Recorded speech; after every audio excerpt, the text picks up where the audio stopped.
ओम शांति। 8 जनवरी की बाबा की मुरली। Revise course की तारीख 23 अप्रैल 93। निश्चय बुद्धि भव अमर भव। आज बाप दादा सर्व अति स्नेही, आदि से यज्ञ की स्थापना के सहयोगी, अनेक प्रकार के आए हुए भिन्न भिन्न समस्याओं के पेपर में निश्चय बुद्धि विजयी बन पार करने वाली, आदि स्नेही, सहयोगी, अटल अचल आत्माओं से मिलन मनाने आए हैं। स्नेही, आदि यज्ञ की स्थापना के सहयोगी, अनेक प्रकार के आए हुए भिन्न भिन्न समस्याओं के पेपर में निश्चय बुद्धि विजयी, अर्थात कैसे भी पेपर आए उसमें अटल और अचल रहने वाले। तो ऐसे स्नेही, सहयोगी, अटल अचल आत्माओं से आज बाप दादा मिलन मनाने आए हैं।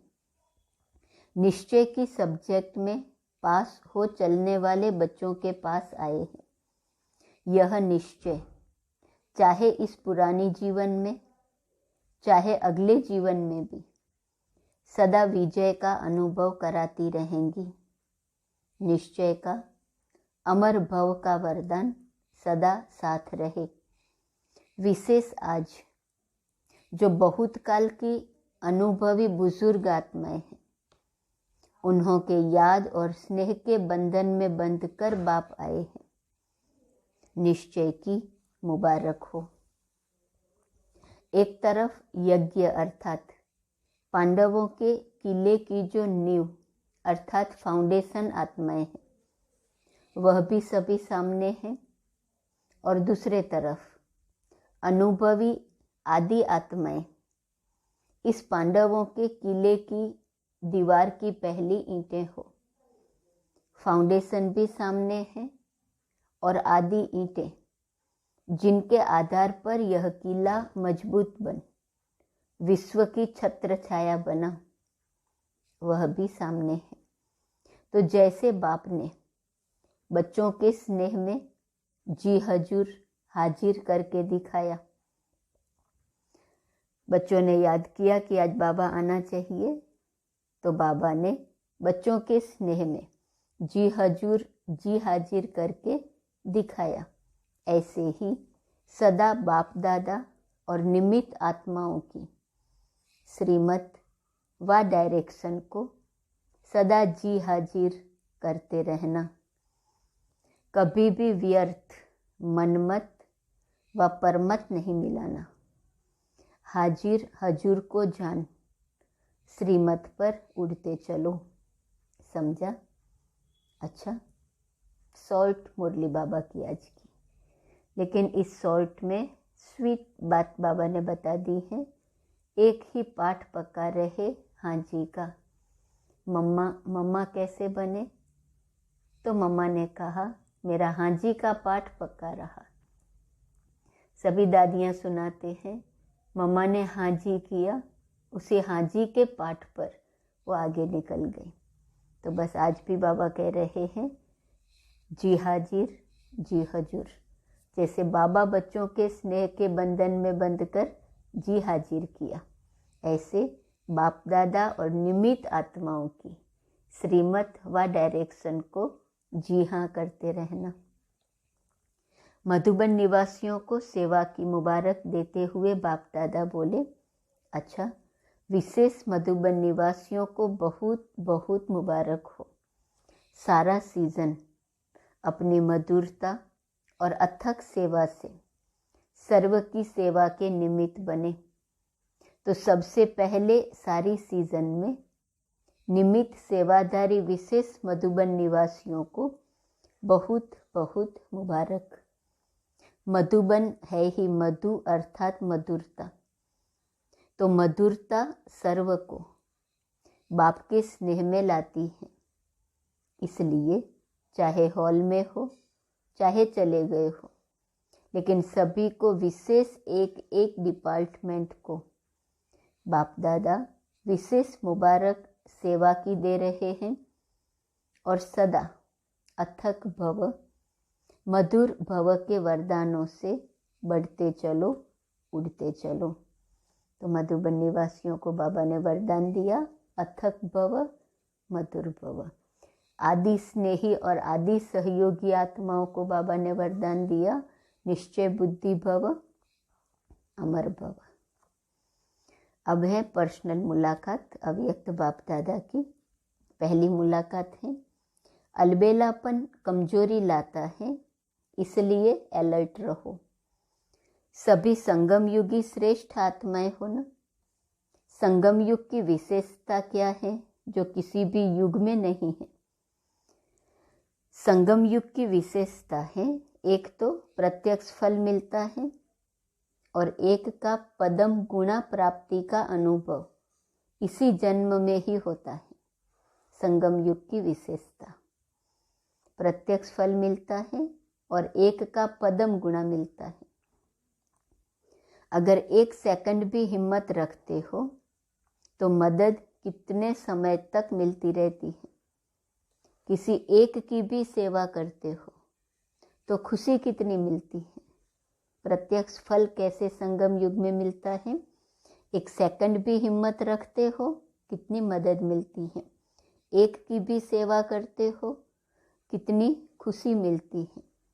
तो एक की पदम गुणा प्राप्ति अर्थात प्रत्यक्ष फल इस संगम पर मिलता है। तो ताज़ा फ्रूट खाना अच्छा लगता है ना, तो आप सभी प्रत्यक्ष फल अर्थात ताज़ा फल खाने वाले हो, इसलिए शक्तिशाली हो। कमज़ोर तो नहीं है ना, सब पावरफुल हैं। कमजोरी को आने नहीं देना। जब तंदुरुस्त होते हैं तब कमजोरी स्वतः खत्म हो जाती है। सर्वशक्तिवान बाप द्वारा सदा शक्ति मिलती रहती है, तो कमज़ोर कैसे होंगे? कमजोरी आ सकती है, कभी गलती से आ जाती है। जब कुंभकर्ण की नींद में अलबेले होकर सो जाते हो तब आ सकती है, नहीं तो नहीं आ सकती है। सर्वशक्तिवान के बच्चे हो तो गलती से भी बाबा कहते कमजोरी आ नहीं सकती है, लेकिन आती है तो उसका कारण क्या है? जब कुंभकर्ण की नींद में अलबेले होकर सो जाते हो तब कमजोरी आती है। आप तो अलर्ट हो ना, अलबेले हो गया, सभी अलर्ट हैं, सदा अलर्ट हैं। संगम युग में बाप मिला, सब कुछ मिला, तो अलर्ट ही रहेंगे ना। जिसको बहुत प्राप्तियां होती रहती हैं वो कितना अलर्ट रहते हैं। रिवाजी बिजनेसमैन को बिजनेस में प्राप्तियां होती रहती हैं तो अलबेला होगा या अलर्ट होगा? तो आपको 1 सेकंड में कितना मिलता है, तो अलबेले कैसे होंगे? बाप ने सर्व शक्तियां दे दी। जब सर्व शक्तियां साथ हैं तो अलबेलापन नहीं आ सकता है। सदा होशियार, सदा खबरदार रहो। किसमें होशियार खबरदार रहना है? अलर्ट रहने में, कोई भी अलबेलापन न आए। यूके को तो बाप दादा कहते हैं ओके, तो जो ओके होगा वह जब अलर्ट होगा तब तो ओके होगा ना। फाउंडेशन पावरफुल है, इसलिए जो भी टाल टालियां निकली हैं वह भी शक्तिशाली है। विशेष बाप दादा ने, ब्रह्मा बाप ने अपने दिल से लंदन का पहला फाउंडेशन डाला है। ब्रह्मा बाप का विशेष लाडला है, तो आप प्रत्यक्ष फल के सदा अधिकारी आत्माएं हो। कर्म करने के पहले फल तैयार है ही, ऐसे ही लगता है ना, या मेहनत लगती है? नाचते गाते फल खाते रहते हो, वैसे भी डबल विदेशियों को फल अच्छा लगता है ना। बाप दादा भी यूके अर्थात सदा ओके रहने वाले बच्चों को देख हर्षित होते हैं। अपना यह टाइटल सदा याद रखना, ओके। यह कितना बढ़िया टाइटल है। सभी सदा ओके रहने वाले और औरों को भी अपने चेहरे से, वाणी से, वृत्ति से ओके बनाने वाले। यही सेवा करनी है ना? अच्छा है, सेवा का शौक भी अच्छा है। तो कौन सी सेवा दी बाबा ने? चेहरे से, वाणी से, वृत्ति से ओके बनाने वाले। पहले खुद ओके रहने वाले, दूसरों को ओके बनाने वाले। तो अलर्ट होंगे तब तो ओके रह सकेंगे ना। सेवा का शौक भी है, जो भी जहाँ से भी आए हो, लेकिन सभी तीव्र पुरुषार्थी और उड़ती कला वाले हो। सबसे ज़्यादा खुश कौन रहता है? नशे से कहो मैं, सिवाय खुशी के और है ही क्या। खुशी ब्राह्मण जीवन की खुराक है। खुराक के बिना कैसे चलेंगे? चल रहे हो तो खुराक है तभी तो चल रहे हो ना। स्थान भी बढ़ रहे हैं। देखो, पहले 3 पैर पृथ्वी लेना बड़ी बात लगती थी, और अभी क्या लगता है? सहज लगता है ना। तो लंदन ने कमाल की है ना। अभी 50 एकड़ जमीन मिली है। हिम्मत दिलाने वाले भी अच्छे हैं और हिम्मत रखने वाले भी अच्छे हैं। देखो, आप सबकी अंगुली नहीं होती तो कैसे होता। तो सभी यूके वाले लकी हैं और अंगुली देने में बहादुर हैं। दूसरी पॉइंट, अपनी सर्व जिम्मेवारियां बाप को दे, बेफिक्र बादशाह बनो। सदा अपने को बेफिक्र बादशाह अनुभव करते हो या थोड़ा थोड़ा फिक्र है? क्योंकि जब बाप ने आपकी जिम्मेवारी ले ली तो जिम्मेवारी का फिक्र क्यों? अभी सिर्फ रिस्पॉन्सिबिलिटी है बाप के साथ साथ चलते रहने की। वह भी बाप के साथ साथ हैं, अकेले नहीं। तो क्या फिक्र है? कल क्या होगा ये फिक्र है। जॉब का फिक्र है। दुनिया में क्या होगा ये फिक्र है। क्योंकि जानते हो कि हमारे लिए जो भी होगा अच्छा होगा। निश्चय है ना। पक्का निश्चय है या हिलता है कभी? जहाँ निश्चय पक्का है वहाँ निश्चय के साथ विजय भी निश्चित है। ये भी निश्चय है ना कि विजय हुई पड़ी है। या कभी सोचते हो कि पता नहीं होंगी या नहीं? क्योंकि कल्प कल्प के विजयी हैं और सदा रहेंगे। ये अपना यादगार कल्प पहले वाला अभी फिर से देख रहे हो। इतना निश्चय है ना कि कल्प कल्प के विजयी हैं। इतना निश्चय है। कल्प पहले भी आप ही थे या दूसरे थे? तो सदा यही याद रखना कि हम निश्चय बुद्धि विजयी रत्न हैं। ऐसे रत्न हो जिन रत्नों को बाप दादा भी याद करते हैं। ये खुशी है ना। बहुत मौज में रहते हो ना। इस अलौकिक दिव्य श्रेष्ठ जन्म की और अपने मधुबन घर पहुंचने की मुबारक हो। तो बेफिक्र रहो, जिम्मेवारी बाप को दे दो। तीसरी मुलाकात, बाप और आप। ऐसे कंबाइंड रहो जो कभी कोई अलग न कर सके। सभी अपने को सदा बाप और आप कंबाइंड हैं ऐसा अनुभव करते हो। जो कंबाइंड होता है उसे कभी भी कोई भी अलग नहीं कर सकता। आप अनेक बार कंबाइंड रहे हो, अभी भी हो और आगे भी सदा रहेंगे। ये पक्का है। तो इतना पक्का कंबाइंड रहना। तो सदैव स्मृति रखो कि कंबाइंड थे, कंबाइंड हैं और कंबाइंड रहेंगे। कोई की ताकत नहीं जो अनेक बार के कंबाइंड स्वरूप को अलग कर सके। तो प्यार की निशानी क्या होती है? कंबाइंड रहना। क्योंकि शरीर से तो मजबूरी में भी कहाँ कहाँ अलग रहना पड़ता है। प्यार भी हो लेकिन मजबूरी से कहाँ अलग भी रहना पड़ता है। लेकिन यहाँ तो शरीर की बात ही नहीं, एक सेकंड में कहाँ से कहाँ पहुँच सकते हो। आत्मा और परमात्मा का साथ है। परमात्मा तो कहाँ भी साथ निभाता है और हर एक से कंबाइंड रूप से प्रीत की रीति निभाने वाले हैं। हर एक क्या कहेंगे, मेरा बाबा है, या कहेंगे तेरा बाबा है। हर एक कहेगा मेरा बाबा है। तो मेरा क्यों कहते हो? अधिकार है तब ही तो कहते हो। प्यार भी है और अधिकार भी है। जहाँ प्यार होता है वहाँ अधिकार भी होता है। अधिकार का नशा है ना। कितना बड़ा अधिकार मिला है। इतना बड़ा अधिकार सतयुग में भी नहीं मिलेगा। किसी जन्म में परमात्मा अधिकार नहीं मिलता। यहाँ प्राप्ति है।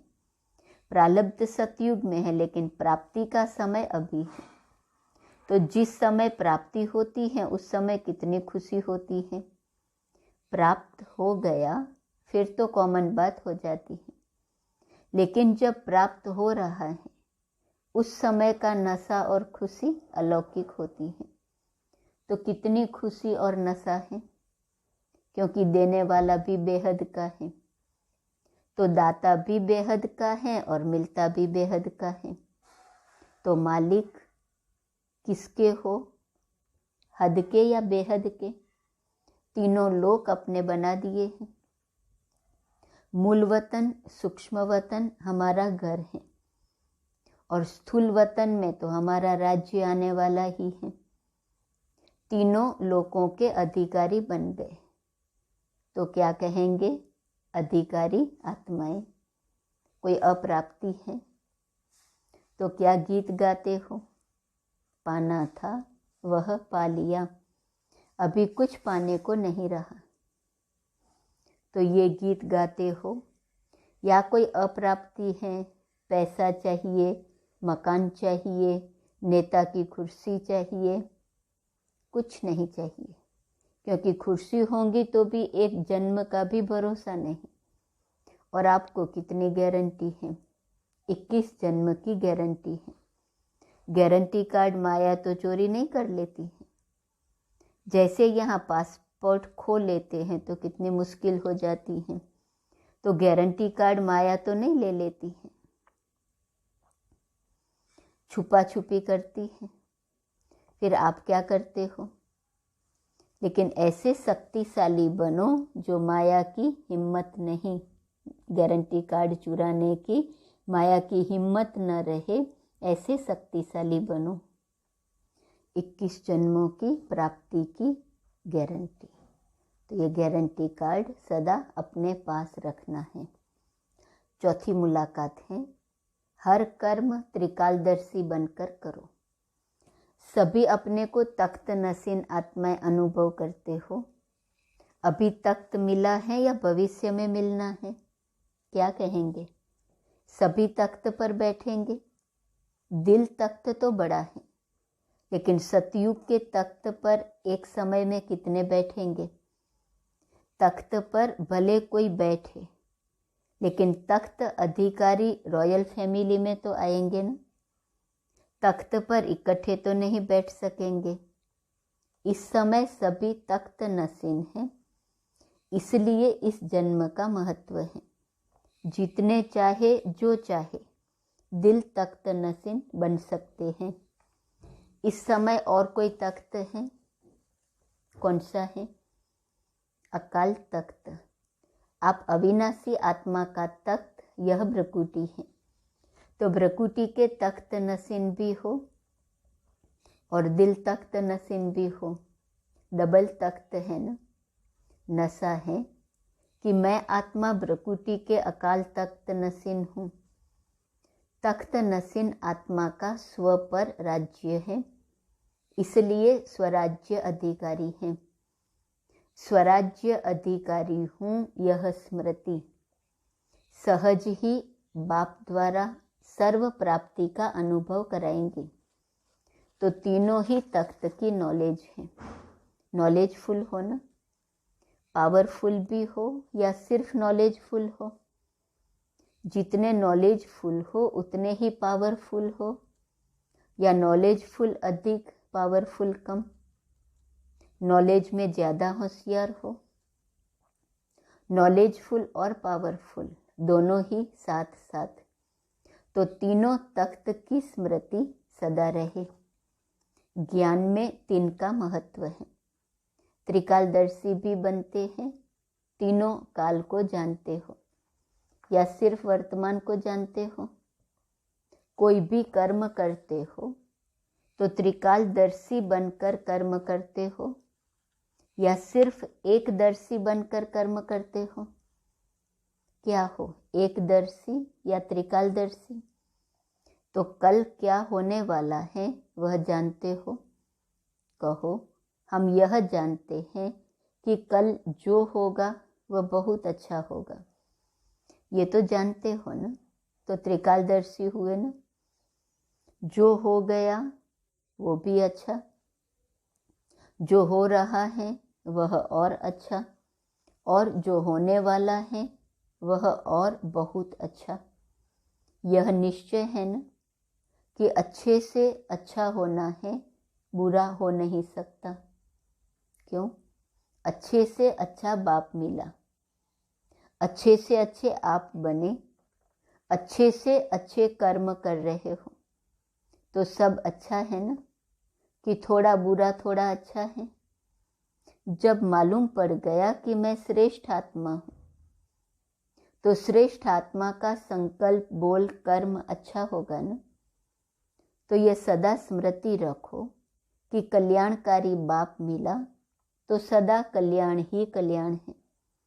बाप को कहते ही हैं विश्व कल्याणकारी, और आप मास्टर विश्व कल्याणकारी हो। तो जो विश्व का कल्याण करने वाला है उसका अकल्याण हो ही नहीं सकता। इसलिए यह निश्चय रखो कि हर समय, हर कार्य, हर संकल्प कल्याणकारी है। संगम युग को भी नाम देते हैं कल्याणकारी युग, तो अकल्याण नहीं हो सकता। तो क्या याद रखेंगे? जो हो रहा है वह अच्छा, और जो होने वाला है वह बहुत बहुत अच्छा। तो यह स्मृति सदा आगे बढ़ाती रहेंगी। अच्छा, सभी कोने कोने में बाप का झंडा लहरा रहे हो, सभी बहुत हिम्मत और तीव्र पुरुषार्थ से आगे बढ़ रहे हो और सदा बढ़ते रहेंगे। फ्यूचर दिखाई देता है ना। कोई भी पूछे आपका भविष्य क्या है, तो बोलो हमको पता है, बहुत अच्छा है। अच्छा, मीठे मीठे सिकिलदे बच्चों प्रति माता पिता बाप दादा का याद प्यार और गुड मॉर्निंग। रूहानी बाप की रूहानी बच्चों को नमस्ते, रूहानी बच्चों की रूहानी बाप को नमस्ते नमस्ते नमस्ते। आज का वरदान, अपने मस्तक पर श्रेष्ठ भाग्य की लकीर देखते हुए सर्व चिंताओं से मुक्त बेफिक्र बादशाह भव। मस्तक पर देखो कितना श्रेष्ठ भाग्य है। बेफिक्र रहने की बादशाही सब बादशाहियों से श्रेष्ठ है। अगर कोई ताज पहनकर तख्त पर बैठ जाए और फिक्र करता रहे तो यह तख्त हुआ या चिंता? भाग्य विधाता भगवान ने आपके मस्तक पर श्रेष्ठ भाग्य की लकीर खींच दी, बेफिक्र बादशाह हो गए। तो सदा अपने मस्तक पर श्रेष्ठ भाग्य की लकीर देखते रहो। वाह मेरा श्रेष्ठ ईश्वरीय भाग्य। इसी फखुर में रहो तो सब फिक्रातें अर्थात चिंताएं समाप्त हो जाएंगी। स्लोगन, एकाग्रता की शक्ति द्वारा रूहों का आह्वान कर। रूहानी सेवा करना ही सच्ची सेवा है। आज का स्वमान है 8 जनवरी। मैं शुभ भावना शुभ कामना संपन्न हूँ। चिंतन, सदा शुभ भावना शुभ कामना कैसे रखें। योग अभ्यास। मैं शुभ चिंतक, मास्टर क्षमा का सागर, अपने शुभ संकल्पों की किरणों द्वारा विश्व के चारों तरफ शुभ भावना शुभ कामना की किरणें फैला रही हूँ। अनेक आत्माएं सुख शांति संपन्न बन रही हैं। ओम शांति। तो आज से 1 सप्ताह तक जो होमवर्क होगा वो आज की अव्यक्त मुरली से होगा। ओम शांति।